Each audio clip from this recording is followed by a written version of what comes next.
સ્વાગત છે મિત્રો તમારું અમારી યુટ્યુબ ચેનલ પર. મિત્રો હાલમાં જ ભારતીય સૈન્યમાં વેનેટરી ઓફિસરની 20 પોસ્ટની ભરતી માટેની જાહેરાત કરવામાં આવેલ છે. જેમાં મિત્રો વયમર્યાદા જોઈએ તો 21 થી 32 વર્ષના ઉમેદવારો અરજી કરી શકશે, જેમાં મહિલા ઉમેદવાર 15 મે સુધી અરજી કરી શકશે અને પુરુષ ઉમેદવાર 18 મે સુધી ઓનલાઈન અરજી કરી શકશે. હવે વિગતવાર જોઈએ તો મિત્રો ભારતીય સૈન્ય ઇન્ડિયન આર્મી વેનેટરી ઓફિસર કેપ્ટનની કુલ 20 પોસ્ટ પર ભરતી માટેની જાહેરાત કરાઈ છે. નિર્ધારિત શૈક્ષણિક લાયકાત ધરાવતા ઉમેદવારો મહિલા ઉમેદવારો 15 મે 2026 સુધી અને જ્યારે પુરુષ ઉમેદવારો 18 મે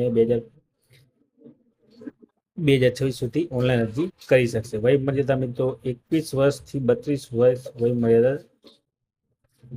મર્યાદા ધરાવતા હોવા જોઈએ. અને મિત્રો અરજી કરવા માંગતા ઉમેદવારો પાસેથી કોઈ પણ પ્રકારની એપ્લિકેશન ફી રાખવામાં આવી નથી. ઉમેદવારો મિત્રો ઓનલાઈન અરજી joinindianarmy.nic.in ઉપર જઈને વધુ વિગતવાર માહિતી મેળવી શકશે.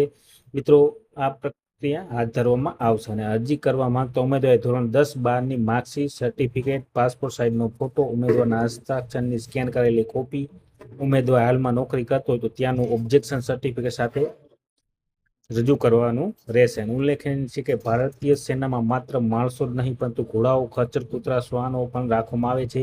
આ પ્રાણીઓની સાર સંભાળ રાખવા, તંદુરસ્તી રાખવા માટે ઇન્ડિયન આર્મીમાં ખાસ વિભાગ હોય છે અને આ વિભાગમાં કામ કરતા ડોક્ટરને વેનેટરી ઓફિસર કહેવાય છે. તો આ પ્રમાણે મિત્રો વેનેટરી ઓફિસરની 20 પોસ્ટ માટેની ભરતી માટેની જાહેરાત કરવામાં આવેલ છે. તો સર્વ મુદ્દાએ નોંધ લેવા વિનંતી અને વિડીયો ગમે તો લાઇક, શેર અને સબસ્ક્રાઇબ કરવાનું ભૂલતા નહીં. જય હિન્દ.